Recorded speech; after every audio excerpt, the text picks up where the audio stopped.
4, 3, 2, 1, 0. F139 motor and both strap-ons ignite. Hello students, मेरा नाम मिश्रा है। वेलकम इन हजिलास IAS। आज तारीख है 13 जनवरी 2026 और आज के हम करंट अफेयर को पढ़ेंगे। देखो, पहली जो न्यूज़ है वो थोड़ी सी नेगेटिव है। PSLV के रिगार्डिंग न्यूज़ है। PSLV C61 लॉन्च हुआ था 2025 में, मई 2025 में। अभी लॉन्च हुआ है PSLV C62। कब लॉन्च हुआ है? जनवरी 2026 में, अभी कल। लेस देन अ ईयर 2 बार हमारा लॉन्चिंग व्हीकल फेल हो गया है, 2 बार। परेशानी क्या आ रही है? देखो, पहली परेशानी तो ये है कि भाई फ्यूल में परेशानी आ रही है। जब हम रॉकेट लॉन्च कर रहे हैं तो जो पहला जो हमारा फ्यूल है वो काम कर रहा है, फर्स्ट स्टेज काम कर रही है, सेकंड स्टेज काम कर रही है, थर्ड स्टेज में परेशानी आ रही है। टोटल 4 स्टेज है, तीसरी स्टेज में परेशानी आ रही है। थर्ड स्टेज में क्या परेशानी आ रही है? थर्ड स्टेज में पहली चीज़ तो याद रखिए कि सॉलिड फ्यूल है, ठीक है, पहली चीज़। दूसरी जो परेशानी ये आ रही है थर्ड स्टेज में कि जो इंजन है, इंजन में प्रेशर लीक हो रहा है। प्रेशर लीक होने वाली परेशानी आ रही है। अच्छा, हम लोग पेपर में भी तैयारी करते हैं, हम प्रेशर में आते हैं तो हमें परेशानी आती है। वैसे ही जो इंजन है हमारा वो प्रेशर में आया और गोल गोल घूमने लगा और फेल हो गया, तो ये परेशानी आ गई। अब इसके बाद इससे नुकसान क्या क्या हुआ है? पहला नुकसान तो ये हुआ है, जो अर्थ ऑब्जर्वेशन सैटेलाइट था, जो इंडिया का अर्थ ऑब्जर्वेशन सैटेलाइट था, वो खराब हो गया। हमारे डिफेंस के लिए, सिक्योरिटी के लिए बनाया था वो खराब हो गया।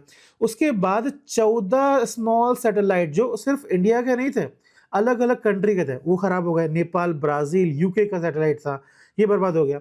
किड कैप्सूल, हम लोग गगनयान मिशन लॉन्च करने वाले, जो री एंट्री के लिए प्रोग्राम है, उसको टेस्ट के लिए किड कैप्सूल था, वो भी खराब हो गया। ठीक है, इससे इससे इसरो को क्या नुकसान हुआ है उसको देखने से पहले हम देख लेते हैं भाई इससे आम जनता को क्या क्या नुकसान हुआ है। देखो, पहले तो DRDO को देखो आप। DRDO का नुकसान हो गया। DRDO का नुकसान क्या हुआ है? जो इस हमारे टैक्स पेयर्स है उनका नुकसान हो गया। फिर उसके बाद जो कंपनीज है उनका नुकसान हो गया, जो स्टार्टअप्स है उनका नुकसान हो गया। कुछ स्टार्टअप्स ने तो इंश्योरेंस लेके रखा था तो बच गए, कुछ स्टार्टअप अनइंश्योर्ड थे, वो खराब हो गए, उनको नुकसान हो गया बहुत ज़्यादा। अब ये तो नुकसान हो गया। उसके बाद अब जो अगले बार जब ये लोग फिर से अपना स्पेस मिशन लेंगे तो उन्हें प्रीमियम देना पड़ेगा भारी भारी, तो वो एक परेशानी और है। इसरो क्या नुकसान हुआ है? देखो, इसरो की जो कमर्शियल आर्म विंग है जिसका नाम है न्यू स्पेस इंडिया लिमिटेड, उसने क्या करा है, पहले ही सैटेलाइट ओनर के साथ एग्रीमेंट बना के रखा है कि भाई आप हमें सू नहीं कर सकते हो, पहली चीज। दूसरी चीज ये है कि उन्होंने बोला हुआ है कि भाई कोई भी लायबिलिटी नहीं होगी, कोई भी लायबिलिटी नहीं होगी अगर आपका जो सैटेलाइट है 10 मिलियन से ऊपर का है। हम लोग को रिस्पॉन्सिबल नहीं है, ये वाली बात बोल दी है। हम बस इतना कर सकते हैं कि अगली बार जब आप लॉन्च करोगे तो हम उसमें लॉन्चिंग फी नहीं लेंगे, ये वाली बात है, ये वाली बात बोल रहा है NSIL। ठीक है। चौथी चीज ये है कि अगर आपको फिर भी इसरो को अगर आप NISL जो इनकी कमर्शियल विंग है उनको अगर फिर से अगर परेशान तो करना है थोड़ा बहुत आपको, तो आप नेग्लिजेंस प्रूफ कर दो कि भाई ये जो नुकसान हो रहा है इसमें नेग्लिजेंस इन लोगों का, इसरो वालों का नेग्लिजेंस है। अगर आप वो प्रूफ कर दोगे तो आप जीत जाओगे, इनसे पैसे ले लोगे, पर इसको प्रूफ करना बहुत मुश्किल काम है। ठीक है। अब आगे क्या? आगे ये है कि जो आने वाले मार्च के महीने तक 7 मोर और मिशंस हैं, क्या वो सक्सेसफुल हो पाएंगे? इस बात का प्रेशर है इसरो के ऊपर, है ना। आने वाला कौन सा मिशन है? गगनयान है। फिर भी हमें आगे गगनयान लॉन्च तो कर रहे हैं हम लोग, पर गगनयान में हम जो लॉन्चिंग व्हीकल है वो PSLV नहीं लेने वाले हैं, हम लॉन्च करने वाले हैं LVM Mark 3, थैंक्स गॉड। ठीक है। उसके बाद जो अन्वेषा मिशन है, जो हमारा अर्थ ऑब्जर्वेशन सैटेलाइट N1 है, उसको भी फिर से लॉन्च करना ही है। ठीक है। चलिए आगे बढ़ते हैं, अगली न्यूज़ देखते हैं। चलिए अब अगली न्यूज़ देखते हैं। अगली न्यूज़ है फेडरिक साहब की, जर्मनी के चांसलर है, वो इंडिया में आए हुए थे काइट फेस्टिवल मनाने के लिए। अब काइट फेस्टिवल मनाने के लिए आए हैं तो सिर्फ काइट तो उड़ाएंगे नहीं, इन्होंने कल्चरल हाईलाइट, एक तो हमारा जो dance, music, architecture, history of kites, इसके बारे में बात हुई। इसके अलावा डिफेंस के रिगार्डिंग बात हुई है। डिफेंस के रिगार्डिंग बात ये हुई है कि भाई को प्रोडक्शन तो ठीक है, पर को डेवलपमेंट भी करेंगे हम। ठीक है। टेक्नोलॉजी को शेयर करेंगे, इजियर ट्रेड करेंगे, जो रेड टेपिज्म है उसे खत्म करेंगे ताकि जल्दी जल्दी ट्रेड हो पाए। इंडो पैसिफिक रिगार्डिंग बात करी। फिर बात हुई यूक्रेन और गाजा के बारे में बात हुई, टेररिज्म के बारे में बात करी। फिर अल्टीमेटली जिसको कोई भूल नहीं सकता, ट्रम्प फैक्टर के बारे में बात हुई कि हाउ ट्रम्प साहब किस तरीके से इन्फ्लुएंस कर सकते हैं, किस तरीके से आज एक और न्यूज़ आई है और कल भी थी कि नाटो का एंड हो जाएगा अगर अगर अगर ट्रम्प साहब अटैक कर देंगे ग्रीनलैंड में, किस तरीके से नाटो अफेक्ट होगा। और ग्रीनलैंड के रिगार्डिंग न्यूज़ आई रही है कि भाई कल मेलोनी जी ने बोला था कि ग्रीनलैंड में नेटो का प्रेजेंस होना चाहिए, जिस ना कि यूएस का प्रेजेंस होना चाहिए। ठीक है, यूएस के protectionism, US context, president Donald Trump. और एक सबसे इंपॉर्टेंट बात, ये वाली बात रखिए कि इंडिया और जर्मनी का अभी तक कोई भी फ्री ट्रेड एग्रीमेंट नहीं है, उसके बारे में बात हुई थी। ठीक है, कि भाई फ्री ट्रेड एग्रीमेंट करते हैं अपन लोग, इसके रिगार्डिंग बात हुई है। फिर कुछ 19 एग्रीमेंट में साइन करा है। पहला तो ये है कि भाई ट्रैवल के रिगार्डिंग वीज़ा फ्री ट्रांजिट होना चाहिए इंडियन पासपोर्ट होल्डर को, ईजियर रिक्रूटमेंट होना चाहिए, मतलब जो जर्मनी में जो भी जॉब होगी रिगार्डिंग हेल्थ एजुकेशन जो भी होगी वहाँ में हमें इंडिया को मिलना चाहिए, रिक्रूटमेंट ईजियर होना चाहिए। Technology, 5G technology, critical mineral technology exchange के बारे में बात हुई है। Energy deal on green ammonia के रिगार्डिंग बात हुई, रिन्यूएबल एनर्जी के लिए, और बाकी बातें हुई हैं। ठीक है, चलिए अगली न्यूज़ देखते हैं।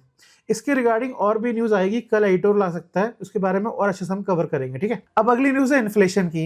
इन्फ्लेशन समझने से पहले समझ लेते हैं इन्फ्लेशन की डेफिनेशन क्या होती है। ठीक है, देखो एक चीज होती है इन्फ्लामेशन। इन्फ्लामेशन क्या होता है? जब कोई इंसान बीमार होता है तो उसे इन्फ्लामेशन होता है, मतलब कुछ ना कुछ बॉडी में चेंज हो जाते हैं। जब इन्फ्लामेशन होता है तो इंसान की वैल्यू क्या हो जाती है? कम हो जाती है। वैसे ही इकोनॉमिक्स में जब मनी की वैल्यू कम होती है उसे इन्फ्लेशन कहते हैं। जब मनी की वैल्यू कम होती है, देखो 100 रुपए का पहले 1 किलो टमाटर आता था, अब 200 रुपए का 1 किलो टमाटर आ रहा है, तो इससे मनी की वैल्यू कम हो गई ना, इसलिए इसे इन्फ्लेशन कहते हैं। आपको प्रॉपर डेफिनेशन बताता हूं। Rise in price of general goods and services over the period of time is inflation. ठीक है, डेफिनेशन इन्फ्लेशन की मतलब प्राइस का बढ़ना, किसी प्रोडक्ट के प्राइस का बढ़ना over the period of time. Over the period of time मतलब मिनिमम 1 साल। ऐसा नहीं कि आज 100 रुपए की सब्जी कल 200 रुपए की सब्जी हो गई तो भाई इन्फ्लेशन हो गया, ऐसा नहीं। प्राइस का बढ़ना जनरल पीरियड ऑफ टाइम और general goods and services. General goods and services मतलब कोई स्पेसिफिक, अगर डायमंड का प्राइस बढ़ रहा है या फिर कोई स्पेसिफिक चीज, मतलब हाथी के, मतलब आप समझ लो कोई ऐसी चीज जो बहुत इररिलेवेंट है पर उसका दाम बढ़ रहा है। हाथी के दांत हो गया, हाथी का गोबर हो गया, उसका दाम बढ़ गया, तो वो उसके बारे में बात नहीं हो रही। जनरल गुड्स सर्विस जो आम जनता जिसे यूज करती है उसका अगर प्राइस बढ़ता है तो उसे इन्फ्लेशन कहते हैं। ठीक है, अब आते हैं न्यूज में। न्यूज क्या है? न्यूज ये है कि भाई इन्फ्लेशन क्या है, अभी 1.33% है। ठीक है, 2024 में इन्फ्लेशन ज्यादा था, 5.22% था। अभी कितना है? दिसंबर 2025 में 1.33% है। क्या ये अच्छा है कि बुरा है? बिल्कुल अच्छा है। अच्छा क्यों है? अच्छा क्यों है?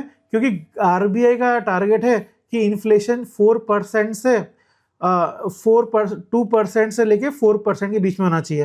तो अभी 2 से कम है तो कोई प्रॉब्लम वाली बात नहीं है। क्या इन्फ्लेशन इतना ही हाई था? क्या ये पिछले महीने से कम है कि ज़्यादा है? ये पिछले 3 महीनों से ज़्यादा है। पिछले 3 महीनों से मतलब अक्टूबर नवंबर से ज़्यादा ही है। ठीक है, पर अभी हमने देखा कि दिसंबर 2024 में कितना इन्फ्लेशन था, तो कंपेरेटिवली तो ठीक है। ठीक है, गवर्नमेंट के हिसाब से भी ठीक है। पर फिर कुछ लोग बोलेंगे सर आए दिन ये न्यूज़ आ रही है कि चांदी महंगा हो रहा है, सोना तो भाई आसमान छू रहा है, तो ये क्या हो रहा है? चीज़ें तो महंगी हो रही है और आप बोल रहे हो इन्फ्लेशन कम हो रहा है। देखो इन्फ्लेशन को मेजर करने के 2 तरीके हैं। एक है हेडलाइन इन्फ्लेशन होता है, एक होता है कोर इन्फ्लेशन। जो मैं बता रहा हूं आपको वो है हेडलाइन इन्फ्लेशन। 1.33% जो बता रहा हूं वो हेडलाइन इन्फ्लेशन है। एक होता है core inflation. Core inflation, headline inflation में हम सब चीज देखते हैं, फूड देखते हैं, फ्यूल देखते हैं, रेंट देखते हैं, इन सब से कैलकुलेट करके इन्फ्लेशन निकाला जाता है। पर जो कोर इन्फ्लेशन होता है ना, कोर इन्फ्लेशन में बस 2 चीजें माइनस कर दी जाती है। फूड और फ्यूल का जो इन्फ्लेशन है उसको मेजर नहीं करते हैं, जिसकी वजह से इन्फ्लेशन क्या हो जाता है? हाई हो रहा है। इसकी वजह से इन्फ्लेशन हाई क्यों हो रहा है? क्योंकि अभी सब्जियों के दाम कम हो गए हैं, फूड के दाम कम हो गए हैं, इसलिए हेडलाइन इन्फ्लेशन कम इन्फ्लेशन बता रहा है। और जबकि गोल्ड के दाम बढ़ गए हैं, इसलिए जो कोर इन्फ्लेशन है वो ज्यादा बता रहा है। ठीक है, तो ये वाली बात है। समझ में आ गया? फिर से एक्सप्लेन करूं, इकोनॉमिक्स में 2 तरीके से इन्फ्लेशन मेजर कर सकते हैं, headline inflation, core inflation. Headline inflation 1.33% है, कोर इन्फ्लेशन 4.8% है। अब हेडलाइन इन्फ्लेशन क्या होता है? हेडलाइन इन्फ्लेशन में जब हम इन्फ्लेशन मतलब महंगाई देखते हैं तो महंगाई जब कैलकुलेट करते हैं तब फूड, फ्यूल, हर चीज़ से महंगाई कैलकुलेट करते हैं, रेंट वगैरह सब चीज़। मगर जब कोर इन्फ्लेशन से महंगाई कैलकुलेट करते हैं तो फूड और फ्यूल का जो दाम है उसे कैलकुलेट नहीं करते हैं। और हेडलाइन इन्फ्लेशन कम इसलिए क्योंकि फूड के दाम कम हो गए हैं, कोर इन्फ्लेशन ज़्यादा इसलिए क्योंकि गोल्ड के दाम कम हो गए हैं। ठीक है, अच्छा चलिए आगे बढ़ते हैं। ये देख लीजिए आप, ये हमारा चार्ट है, जैसे 12th क्लास की मार्कशीट देखी होगी ना आपने अपनी, वैसे ये इन्फ्लेशन की मार्कशीट है कि भाई फूड एंड बेवरेज में इन्फ्लेशन का रेट 1.85% माइनस हो गया है, कम हो गया है। बट जो मीट, ऑयल और जो इसमें क्या हो गया, दाम बहुत बढ़ गया है। फ्रूट्स में दाम बढ़ गया है, क्लॉथिंग में दाम बढ़ गया है, हाउसिंग में दाम बढ़ गया है, फ्यूल में दाम बढ़ गया है। ठीक है, ये सब आप देख सकते हो। चलिए आगे बढ़ते हैं, अब अगली न्यूज़ पे कवर करते हैं। अगली न्यूज़ ट्रम्प साहब के रिगार्डिंग है। ट्रम्प साहब ने बोला है ग्रीनलैंड के लिए कि there is always a military action, Greenland हम लेके ही रहेंगे, जैसे हमने वेनेजुएला के साथ कर रहे हैं लोग। अब इसमें नेटो के साथ, नेटो की प्रॉब्लम आ जाती है। नेटो की प्रॉब्लम ये है कि भाई यूएसए और दोनों जो डेनमार्क का पार्ट है ग्रीनलैंड, दोनों ही नेटो के मेंबर हैं। अगर यूएसए डेनमार्क को हड़पेगा तो कहीं ना कहीं नेटो पे फर्क पड़ेगा ही। और दूसरी चीज़ ये है कि इसकी वजह से गोल्ड के दाम बढ़ रहे हैं। गोल्ड के दाम क्यों बढ़ रहे हैं? जहां अनस्टेबिलिटी बढ़ती है वहां पे गोल्ड के दाम बढ़ जाते हैं। यूरोपियन डिफेंस स्टॉक के जो प्राइस है वो बढ़ते जा रहे हैं, और शॉर्ट टर्म के लिए डॉलर के प्राइस ही बढ़ रहे हैं। ठीक है, ये सब रेट में। अब अगली जो न्यूज़ है ये मैंने इसलिए डाली है ताकि आप इसको एज अ एग्जाम्पल यूज कर पाओ यूपीएससी मेंस के आंसर में। बैंगलोर से लेके मैसूर एक रोड बनानी थी, 25 साल हो गए, सिर्फ 1 किलोमीटर की ही रोड बन पाई है। ठीक है, अब हाई कोर्ट ने, जो कोर्ट था उसने बोला है कि भाई साहब अब इसको आप क्या, प्रोजेक्ट को आप बंद कर दो, कोई और काम करो आप। ठीक है, कोर्ट ने बोला है कि करप्शन की वजह से हम इस प्रोजेक्ट को बंद कर रहे हैं। अब इसमें सबसे हंसने वाली बात और सुनो आप, इसमें क्या हुआ है, जिस कंपनी को एक काम दिया था वो मतलब कहीं ना कहीं किसी ना किसी जगह लेके तो वो काम करेगी। बैंगलोर से लेके मैसूर का जो एक जगह है, बहुत प्राइम जगह है, बहुत महंगी जगह है, वो उस जगह पर लेके, उस जगह पे ये रहने तो लगी, मतलब एक कंपनी ने अपना ऑफिस वगैरह सारा ताम झाम रख तो लिया, पर ये इसने कुछ कंस्ट्रक्शन करा नहीं। मतलब आप ये समझो कि एक तो काम नहीं हुआ, उसके बाद 25 साल तक ये जगह फ्री में एक कंपनी के पास थी। ठीक है, तो ये पूरा करप्शन खेल था। इसको आप एग्जाम्पल की तरह यूज कर सकते हो अपने पेपर में। चलिए आज का एडिटोरियल डिस्कस करते हैं। एडिटोरियल है early investment in children, the key to India's future. अब इसमें राइटर साहब कहते क्या है वो देख लेते हैं एक बार। राइटर साहब ये कह रहे हैं कि अगर आपको चाहिए 2047 तक, एक मिनट में पेन ले लेता हूँ, अगर आप ये चाहते हो 2047 तक 30 ट्रिलियन की इकोनॉमी बनना या विकसित भारत बनना चाहते हो, तो आपको सिर्फ रोड और फैक्ट्री में कंसंट्रेट नहीं करना है, आपको ह्यूमन कैपिटल ही बनाना है। ठीक है, अब इसका वो रास्ता ही बताते हैं। वो रास्ता बताते हुए कहते हैं कि भाई अगर आपको ह्यूमन कैपिटल डेवलप करना है अच्छे तरीके से, तो आपको शुरू के 3000 डेज पे ज़्यादा ध्यान देना पड़ेगा। मतलब बच्चा पैदा हुआ, उस पैदा होने के बाद 3000 दिन, मतलब अराउंड 8 साल तक का जो एज होगी बच्चे की, उस टाइम तक आपको उस पर बहुत ध्यान देना पड़ेगा। राइटर साहब ये कहते हैं, वो ये कहते हैं कि easy of doing business is, ठीक है, मतलब ठीक है, ईजी ऑफ डूइंग बिजनेस करना, मैन्युफैक्चरिंग करना बढ़िया है, पर early childhood care and development नाम की भी कोई चीज़ होती है। अर्ली चाइल्डहुड केयर करना पड़ेगा, तब जाके आप डेवलप कर पाओगे। और रियलिटी भी यही है। वो ये बोलते हैं कि फ्रेजाइल ग्राउंड, अगर आपकी पिल्लर स्ट्रांग नहीं होगी, आपका जो मंजिल है, आपकी जो दीवार है, आपकी जो अगर जितना भी आप फ्लोर बना लो वो स्ट्रांग नहीं होने वाला है। और उसको एक स्ट्रेटेजिक इन्वेस्टमेंट की तरह लेना चाहिए। आज पैसे लगाओ, बाद में आपको फायदा होगा, एजुकेशन में, डिफेंस में, हर जगह फायदा होगा आपको। अब वो 3000 डेज की जो पावर है, 8 साल तक की उम्र की पावर जो है वो बताते हैं। उन्होंने बोला कि शुरू के 1000 दिन में, मतलब जब बच्चा 2 साल का होता है, 3 साल का होता है, उस एज तक बच्चे की जो ब्रेन की वायरिंग है वो बहुत डेवलप हो जाती है, अराउंड 85%। देखो यहाँ नीचे लिखा है, 1 मिनट, ये देखो, brain architecture by the age 2 nearly 80 to 85% of brain already develop हो जाता है। इसलिए अर्ली, पहले ही हमें ध्यान देना चाहिए। ठीक है, उसके बाद दूसरी बात ये बोलते हैं, ये बात यूनिसेफ ने बोला है, WHO ने यही बात बोली है, वो बात राइटर साहब बताते हैं।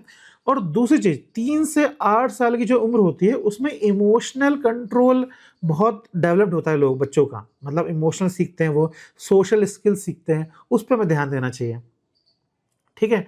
और इसमें इन्वेस्टमेंट आप करोगे पर इसका जो रिटर्न है वो भी मल्टीप्लायर रिटर्न आएगा। उन्होंने बोला है कि प्रोडक्टिविटी बहुत बढ़ जाएगी बच्चों की, सोशल मोबिलिटी बहुत बढ़ जाएगी, जो पुअर फैमिली के बच्चे होंगे उन्हें लेवल प्लेइंग फील्ड मिलेगा। एग्जाम्पल भी दिया है south Korea, Finland, Nordic nation, ये एग्जाम्पल भी दिया।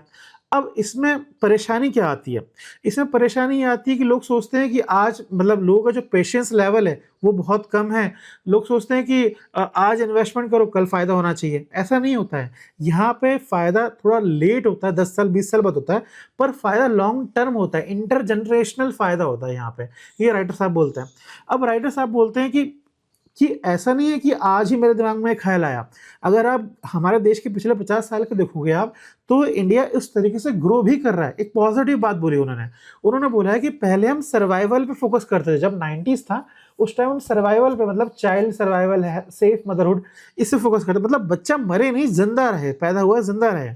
उसके बाद उसकी हेल्थ फोकस करा भाई, नेशनल हेल्थ मिशन। अब उसके न्यूट्रिशन पे फोकस कर रहे हैं हम, पोषण अभियान, national child development service mission, सक्षम आंगनवाड़ी, इन सब से हम उसके पोषण पे, न्यूट्रिशन पे फोकस कर रहे हैं। और इसी को ही आगे बढ़ाते हुए हमें उसकी इमोशनल, मेंटल, सोशल स्टिमुलेशन, इस पे भी फोकस करना चाहिए, ठीक है, ये उन्होंने बोला। अब दूसरी जो परेशानी वो ये बोल रहे हैं कि अभी तक जो हमारा हेल्थ सिस्टम है उसमें हम टारगेटेड काम करते हैं। टारगेट मतलब जो पुअर है उसको पॉवर्टी से बाहर निकालो, उसकी हेल्थ, उसकी एजुकेशन, उसको देखना। पर वो बोल रहे हैं, राइटर बोल रहे हैं कि भाई यूनिवर्सल काम करना चाहिए हमें। यूनिवर्सल क्यों? क्योंकि अभी जो वेल्थियर फैमिली है वहाँ पे बच्चों का स्क्रीन टाइम बढ़ रहा है, फिजिकल इशू, ओबेसिटी बढ़ रही है, और बिहेवियर प्रॉब्लम, मतलब इमोशनल कंट्रोल नहीं है, फ्रस्ट्रेशन हो रहा है, ये सब परेशानी भी आ रही है, वो अपने इमोशन को रेगुलेट नहीं कर पा रहे हैं, ठीक है। हाँ, और ये चीज़ बहुत अर्जेंट है, बता दिया मैंने आप क्यों। अब उन्होंने 6 रास्ते बताए हैं जिससे आप इसको अचीव भी कर पाओगे। पहला रास्ता है प्री कंसेप्शन काउंसलिंग। देखो, उन्होंने ये बोला है कि healthy parents lead to healthy babies. उन्होंने बोला है कि जो पेरेंट बनने वाले हैं, जो लोग पेरेंट बनने वाले हैं, उनकी पहले काउंसलिंग होनी चाहिए, पहला उन्होंने ये बोला। दूसरा बोला है कि पेरेंट को एम्पावरमेंट करना चाहिए उनके बच्चों का, कि भाई बच्चा जल्दी सीख जाए, क्योंकि आजकल जो लाइफ है वो बहुत जल्दी जल्दी बढ़ रही है, और जितनी जल्दी आप बच्चों को बोलना सिखा दोगे, चलना सिखा दोगे, और क्योंकि ब्रेन भी जल्दी जल्दी डेवलप्ड हो रहा है, तो आप बच्चा सीख भी जाएगा जल्दी। तो ऐसा टॉकिंग, रीडिंग, सिंगिंग, ये सब सिखाना चाहिए। ट्रैकिंग माइलस्टोन, बच्चा किस तरीके से कब बोलना शुरू कर रहा है, कब चलना शुरू कर रहा है, इसको भी ट्रैक करना चाहिए। क्वालिटी केयर करनी चाहिए, इमोशनल रेगुलेशन को कंट्रोल करना चाहिए, मैनेज करना चाहिए, बातें करनी चाहिए उनके साथ, 2 से लेकर 5 साल के बच्चों के साथ। और बोला है कि भाई न्यूट्रिशन के लिए अलग बॉडी, स्कूलिंग के लिए अलग बॉडी, सबके लिए अलग अलग बॉडी बना के रखी है, सबको मर्ज करके एक कर देना चाहिए। और ये जो बातें हैं ये इस तरीके से होनी चाहिए कि हर घर में ये डिस्कशन होना चाहिए, मतलब बच्चों की 8 साल तक के बच्चे कितने इंपॉर्टेंट है, ये बात हर जगह, स्कूल, गवर्नमेंट, हर जगह ये बात होनी चाहिए। फिर आखिरी में वे फॉरवर्ड बताते हैं, और ये वे फॉरवर्ड बहुत इंपॉर्टेंट है। हर साल हेल्थ के ऊपर क्वेश्चन आएगा ही आएगा, और आप ये चीज़ लिख ही सकते हो। ये पहला वे फॉरवर्ड उन्होंने ये बोला कि इंटर मिनिस्ट्रियल प्लान बनना चाहिए, हर मिनिस्ट्री को आपस में मिलकर काम करना चाहिए, हेल्थ, एजुकेशन, वुमेन, चाइल्ड, सबको मिलकर काम करना चाहिए, और इसको एक जन आंदोलन बनाना चाहिए। अगर आपको 30 ट्रिलियन इकोनॉमी बनानी है, और तो इससे ये 2 काम आपको करने पड़ेंगे, ये राइटर साहब ने बोला है, ठीक है। चलिए अगला एडिटोरियल देखते हैं। चलिए अब अगला एडिटोरियल देखते हैं, वो भी एजुकेशन के ही ऊपर है, ठीक है। इस एडिटोरियल में राइटर साहब ने बताया है विकसित भारत बिल के बारे में। देखिए, एक बिल है जो पार्लियामेंट में दिसंबर 15, 2025 में पेश करा गया था। उस बिल का नाम है विकसित भारत शिक्षा अधिनियम बिल। इस बिल को इम्प्लीमेंट क्यों करना चाहिए, इस बिल में अच्छी बातें क्या हैं और क्यों लाया जा रहा है, इस एडिटोरियल में बताया गया। शुरुआत करते हैं इन पोएट के बारे में बता के। पोएट थिरुवल्लर साहब ने बोला है, अगर मैं प्रोनाउंसिएशन गलत करूं तो सॉरी। उन्होंने बोला है कि education is useless unless you learn how to live and contribute to society. अब आपको काम क्या है, इसको कोड को लिख लेना है अपनी कॉपी में, और जब एजुकेशन के ऊपर क्वेश्चन है इसको टिप देना है, ठीक है। चलिए आगे बढ़ते हैं। अब इन्होंने ये बोला है कि एजुकेशन बहुत नेसेसरी है, और ये जो बिल है उसको इम्प्लीमेंट करने के लिए, उस एजुकेशन नेसेसरी जो एजुकेशन है उसको इम्प्लीमेंट करने के लिए बहुत इंपॉर्टेंट है। क्यों? क्योंकि अभी तक क्या हो रहा है, टू मच पेपर वर्क हो रहा है, पर्पस को ध्यान नहीं दे रहा, प्रोसेस पे काम चल रहा है।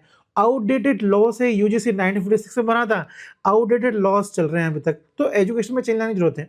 अभी जो प्रीवियस जो एडिटोरियल हमने देखा है उसमें भी वही बात हो रही है, आप इसको समझ सकते हो। ठीक है, एआई आ गया, आईटी आ गया, सॉफ्टवेयर बना रहे हैं, और अभी तक हम बच्चे हमारे वोकेशनल एजुकेशन नहीं कर रहे हैं, इंडस्ट्री और स्कूल का कोई टाइप नहीं है, कॉलेज कोई टाइप नहीं है, ये सारी बात चल रही है। अब इसको करा कैसे जाए, अब भी ये बिल कैसे कर रहा है वो देख लो पहले आप। सिंगल अम्ब्रेला बॉडी है, अभी क्या है भाई, रेगुलेशन के लिए अलग, एक्रीडिएशन के लिए अलग, स्टैंडर्ड काउंसिल अलग है। अब ये जो बनेगा विकसित भारत शिक्षा अधिनियम जो बिल बनेगा वो एक बॉडी बनाएगा और वो सारी चीज़ें देखेगा। जो पुराने ओल्ड रूल्स हैं उसको सबको रिपेल कर दिया जाएगा। Single window technology, single window technology मतलब ये है कि अभी क्या है, हर कॉलेज का अपना अपना पोर्टल है और वो अपना अपना एडवर्टाइजमेंट कर रहे हैं, अपना अपना गलत तरीके से न्यूज़ फैला रहे हैं।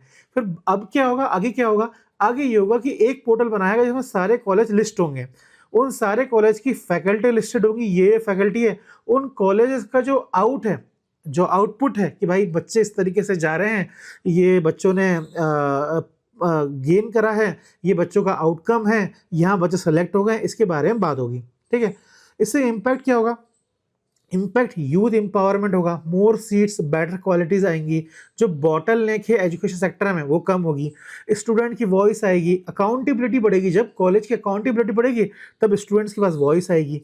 ग्लोबल रेपुटेशन, अच्छा ग्लोबल रेपुटेशन के रिगार्डिंग काउंसलर ये जो राइटर साहब है उन्होंने एक बात बोली है कि आत्मनिर्भरता in education means our universities are stronger enough to set their own goals. मतलब जब आत्मनिर्भरता बढ़ेगी तब यूनिवर्सिटीज अपने गोल्स को सेट कर पाएंगी। मतलब समझ लो इतनी बड़ी बात है ये।